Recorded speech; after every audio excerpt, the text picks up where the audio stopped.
Hi guys, welcome two माय channel. आप सभी का मेरे चैनल में स्वागत है। आज मैं आप सभी के लिए बहुत ही प्यारा पारंपरिक तीज गीत लेकर आए हैं जो कि बहुत ही प्यारा है। फुल एंजॉय करिएगा आप सभी और फुल वॉच के साथ कमेंट लाइक करिएगा। चलिए सुनाते हैं, एंजॉय करिए इस गीत को। चरना में सिसिया झुकले बानी, तीज व्रत कइले बानी जी। चरना में सिसिया झुकले बानी, तीज व्रत कइले बानी जी।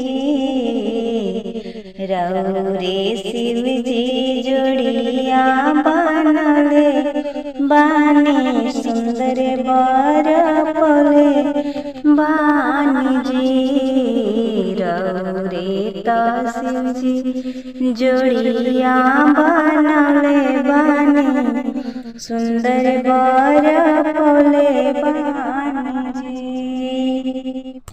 सिनुरा सजल रहे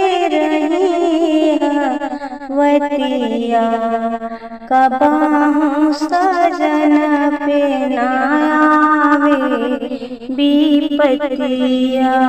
सिनुरा सजल रहे हावतिया, कबाहू सजन पे नावे विपतिया। बानी भाग सले भग से पहले बानी, तीज व्रत कइले बानी जी। बानी भाग सले भग से पहले बानी, तीज व्रत कइले बानी जी। रौरे त शिव जी जोड़िया बनले बानी, सुंदर बर पले बानी जी। रौरे त शिव जी जोड़िया बनले बानी, सुंदर बर पले बानी जी। रौरा के पूजी हमारा सहैया, रौरा के पूजी सहैया। बने हमरा नैया के रौरे खेवैया, बने हमरा नैया के रौरे खेवैया। आस आपन रौरा पे धइले बानी, तीज व्रत कइले बानी जी।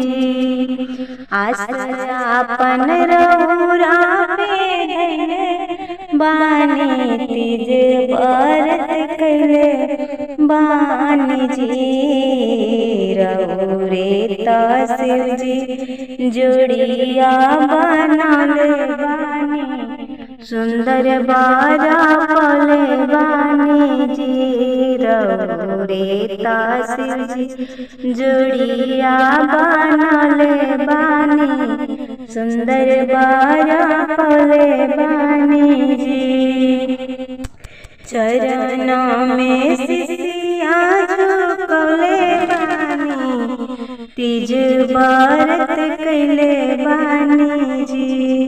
तीज व्रत